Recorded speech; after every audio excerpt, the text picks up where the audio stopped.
It's Triple Crown here, continuing on with day one of Culture Collision. So much action in the first day that it had to be split up into multiple parts. So let's waste no more time, get right back into it here in part two of this video. I like this aqua. Yeah. With the 9 sales being at $50, it's probably like $100 card though. Sure. I wouldn't be near 100. That's fine. Yeah. I do 120 on it. Although things are off to a good start, I don't want to deviate from my strategy. I have a plan. The show I still don't even think is open to the public at this point. There's no reason to kind of start giving out big discounts on things. Just need to stay the course here. As far as the Cheerio goes, he was talking about multipliers between a PSA 9 and a PSA 10. I've heard people say before, oh, a PSA 10 is double raw. I've heard 2.5 times raw. I've heard 3 times raw. I've sold cards that are 20, 30 times raw. There is no one-size-fits-all equation for it. I think that the multiplier can be handy in some cases, but when there's no exact sales, I'm not going to use that multiplier as gospel and pretend like it has to be priced around that point. So see, the other one did 188. I couldn't get you to possibly do both of these together at like 220, could I? I would do 240 on the pair. Every time I look more, I see a different card I didn't see before. I didn't even see this before. Jesus. I need a nap. I guess just a love them. All right, yeah, no worries. Thank you, sir. Thank you. Good luck the rest of the day. Now, this deal could have been a lot larger if I had worked something out with that Cheerio, maybe those 2 Bobby Witts as well, but he didn't seem to want to go for the number I wanted on my Witts. I was right at where the sales had been on them, but I think he wanted them a little bit cheaper than that, and when it comes to sticking to my plan, that comes especially true on my cards of really hot players. It would be one thing if it was a card that hadn't been asked about in my case for, however many number of months. But those Bobby Witts, this is their first time that they've been out at a show. The show is still very young. He's been the most asked about player for me in baseball over the last 6 to 8 weeks. There's no way that I'm going to wave the white flag on those cards. I'm nowhere close to doing that. We at least make one deal here, so that's good. It puts me a little bit closer to my goal, but I have a lot of confidence in those Witts moving before the end of the weekend. Can I look at the Superfractor? Yeah, sure. Do you have any room with that sticker? Yeah, I'll listen to an offer. I was trying to find any other auto similar. It's a different item from 2019 at a Bowman Chrome, and a 10 that did 390. Okay, first things first, you'll probably hear that there's some music in the background. Hopefully there's no issues uploading this video because of that music in the background. The microphone on my GoPro is supposed to pick up on audio that is more localized, meaning the conversation that I'm having should take precedent over the background noise, but there are some parts where maybe things aren't as clear as they are in the previous clips. Apologies for that, not too much I can do about it. It is what it is. This negotiation is for the Hunter Green Superfractor auto. This is one that I acquired not all that long ago. This is the spot where maybe I'm a little bit more flexible on it, but I have a number in mind similar to the Hank Aaron 101 autograph where I want to be at on this card. Now, Hunter Green is definitely not as established as Hank Aaron. I also realize that his appeal is probably going to be greater back home in Cincinnati than it will be down here in Atlanta. But that doesn't mean that I'm going to not take an offer that is reasonable here on this card. I am willing to compromise on my number a little bit more if he buys in bulk, but I'm not going to just give this thing away at the same time. So if he's willing to make a larger deal, I'm willing to wheel and deal a little bit more on it, but if not, I'm going to have to stand my ground. 300 on it? Can do that. What do you need? I do 4. 4? Can you see the Colt Keith? Yeah. See if I can try to watch some other things. What about on that Bo Jackson? You want to see that one too? Maybe room with that one. Not too much on that one. 9510 just did 333. This one is out of 5. That changes everything. Oh, yeah. Good point. What was that at 10? part of my show prep process is not only pricing my cards, not only figuring out what I'll take on my cards off of my sticker, but also kind of walking through what a potential negotiation would look like on a larger scale card. Now on the $20 stuff, I fully expect a lot of times someone will say, well, you take 15 for it. In some cases I will, most cases I won't. I'll say, no, I'm pretty firm at 20 just because I don't really move too much on things that are $20 and under. This Bo Jackson Dynasty is a card that I expected to be asked about this weekend. It's also a card I expect to be negotiated on. I look up the sales myself before I go out to these shows and see what they're selling for and kind of know what is going to be thrown at me. I know what sales are going to be brought up. I know what people are going to say, and I usually have an idea of what kind of offers they're going to make based on the things that they are going to say. If you want evidence of that, look at that Burrow card from the first part where there was that sale just over $3,000. I was ready for it. I knew what to say in that situation.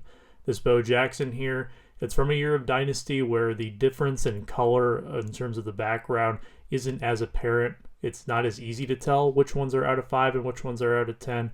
But I had a feeling someone might bring up that out of 10 sale not realizing mine was out of 5, and there might be some confusion there. That's just me trying to stay one step ahead of the game when it comes to negotiations. You get to 40 on the back roll. I do 50. 45. I'll be firm at 50. Take a look at the whip too, please. Yeah. Thank you. Yep, thank you. How's it going, sir? You go 200 here on those two. I'd be at 230 for the pair on those. How much? 230. 230. Yeah. I kind of tried to show you there how it was a little bit chaotic at times in the early goings on Friday, and then really a lot of times throughout Saturday where there are people coming up constantly and you have multiple people trying to offer at cards at once. It can be challenging, especially when you're on your own. But the deal that I'm mainly working on here, he pulls out that Bobby Witt that we just saw in one of the previous clips. He's offering me about 80% on it, which is pretty similar to what I believe the offer was from the previous gentleman who looked at it.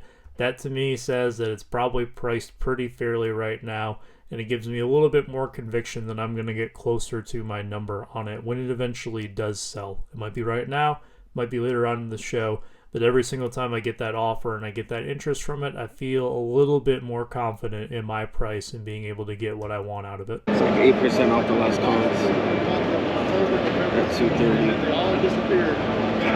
Based on some of the other prices that I had seen at this show last year, I feel like 8% below what the last one went for is really quite the bargain, because if you recall my vlogs from last year, things were nowhere close to what they had previously sold for in a lot of cases. Now, I did find some deals last year, but yeah, I'm the dealer here. I feel like the prices that I'm offering are fair. I can't really move too much more than that. Go 215 here. I'll be firm at 230. Firm at 230. My best on all four would be 1,050 if you're curious. Just to 1,050? Yeah. He has 4 cards out of my showcase right now that he's shown interest in. The Bo Jackson Dynasty, the Hunter Green Superfractor, the Witt, and the Colt Keith. Ideally, I'd like to move all 4 at once, right? It would mean a larger sale for me, but I'm not going to give a blowout deal for taking all 4 of them at once because these are all 4 quality cards. The Keith is a little bit more of a tag-along, I guess, with these 3 other cards, but these are some of the nicer cards remaining in my baseball showcase. I don't want to give them away. That's why I kind of take control. I set the expectation that, hey, if you want all 4, I will do 1,050, but that would be my best price on it. Helps us move the negotiation along a little faster and gives him some clarity as to where my head is at. Take the yellow chip. Yeah.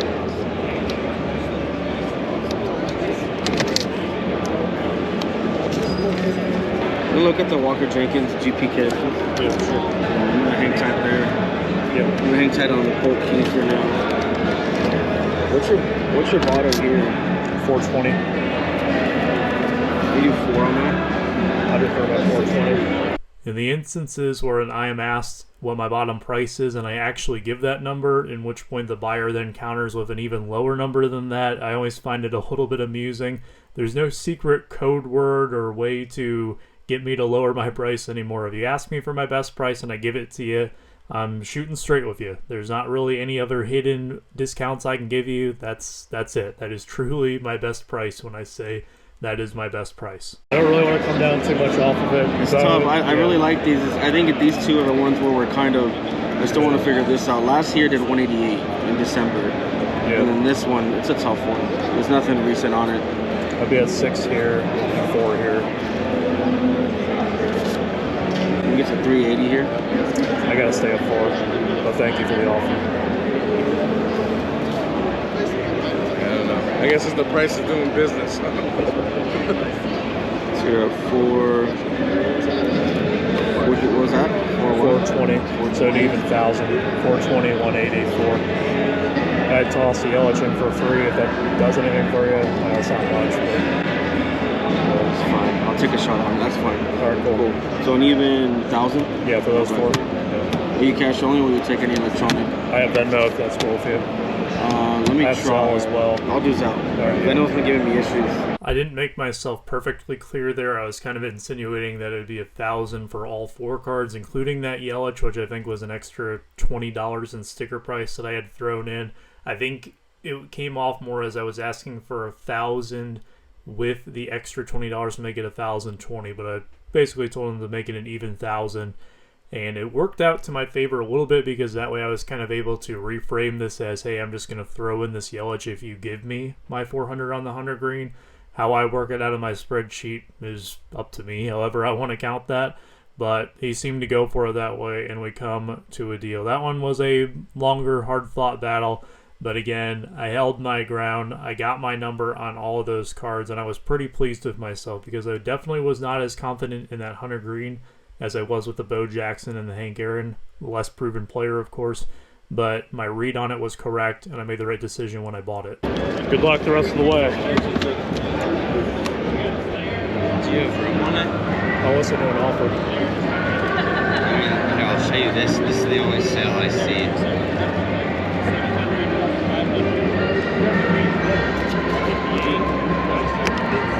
See, you did 1,500 like in the middle of the season, 1,524.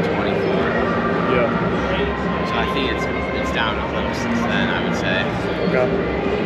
So I'd put it at like value 14.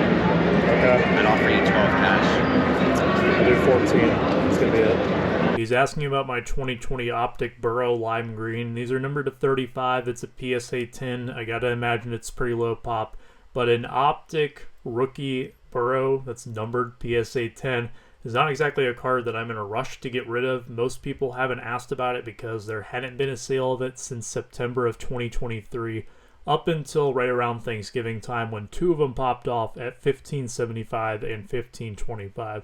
I split the difference on mine. I put mine at $15.50, expecting to be talked down to 15, maybe 14 on it. 14 would be my bottom on it.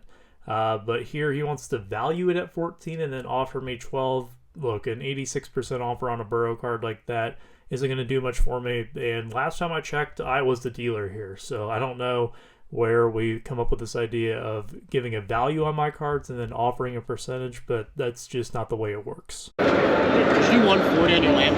Yeah, that's fine. You 50 here? Kill him out? Yep. Not every negotiation is big, long, and drawn out. You can see there I sold 2 cards within about a span of 8 seconds. We agreed to price and got squared away pretty quickly. So sometimes that's a nice little change of pace from the longer 5, 10, 15-minute negotiations that I get enthralled in at times. All right, we've all been there.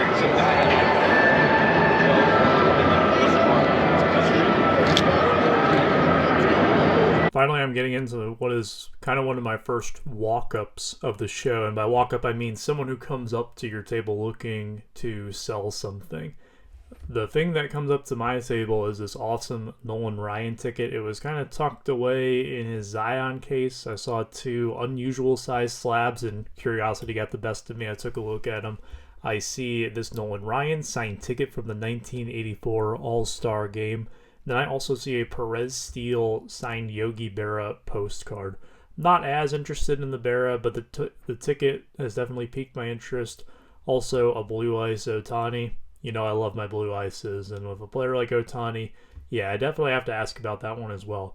But I think this ticket would be a nice little piece in my showcase. This is going to be my first buy since I made some of my sales. I don't want to get ahead of my skis. I don't want to offer too strong. I'm going to try to make a nice fair offer here and acquire this ticket. They have so many different ones, like they have the Crusade, the Titan, and all that. I see most of them anywhere from 15 to 30. I'd give you 30 for it, if that works on that one. What do you think on this? That one, let me take a look. Is there anything significant about this besides the fact that it's the All-Star game? Or is it like something that I asked the person who walked up to my table if they knew what the significance behind the ticket was outside of the All-Star game. Maybe Nolan Ryan had a perfect inning or something in this game. I just wanted to see if he knew anything off the top of his head without me having to do a deep dive, especially since we're kind of on the spot here. Upon looking at it now while I'm editing the video, Nolan Ryan wasn't even selected to the All-Star team in 1984. It's not like this ticket was from his home team's ballpark. This All-Star game took place at Candlestick Park, which is where the Giants played. He was on the Astros at the time. I am really not sure what to make of it, why this ticket was signed. I'd love to know by whoever got it signed.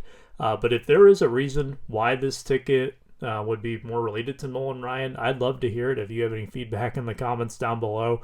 But as of recording this, I'm still a little bit stumped as to why this particular ticket was signed. Now, it is the only one that I can find of its kind signed out there, and because of that, I'm going to have to kind of use my own intuition. I have sold Nolan Ryan autographs before, both on cards and on other mediums as well. I kind of have an idea of what I can expect to get out of it, and that's where I'm going to make my offer here on this ticket. Maybe I'll be right, maybe I'll be wrong, but it's still a cool piece nonetheless. This is the closest thing I can find to it. This is a couple of years later All-Star game at 240. Yours is the full ticket. This is just a stub. I would do 250 for the pair on both these. So you're pretty good. I need one card off. 300 for all three. Yeah. Thank you. Appreciate it. Pretty quick agreement there. He also tossed in the Yogi Berra postcard for an extra $50. Now, I have a little bit of experience with the Perez steals through Baseball Collector Mike here on YouTube. I've bought a few for him before. I've been on the lookout for him at shows in previous years before he completed most of those sets that he's worked on. So I have a general idea of what some of the players may sell for. But in this case, the Yogi Berra at $50 just seemed like a no-brainer. He seemed like he was a little bit eager to get rid of those two larger slabs in his case, and I guess I made him a number that he was pretty happy with. So some cool pieces that walked up to the table here. My first buy of the show, very pleased with it. Well, I wasn't kidding in the first video when I said it was going to be a busy day and there was a lot to cover. I'm going to have to split the part again because we are almost at 20 minutes once more, meaning for the first time ever, I'm going to have to do a part 3 of one single day of a show. I don't think I have ever done that before, but if that doesn't tell you how much stuff was going on at this show, I don't know what does. So thank you so much for tuning in. I will be back soon with part 3 from Culture Collision. Hopefully finish up day 1 and get into day 2. Until next time, take care, stay safe, and be kind.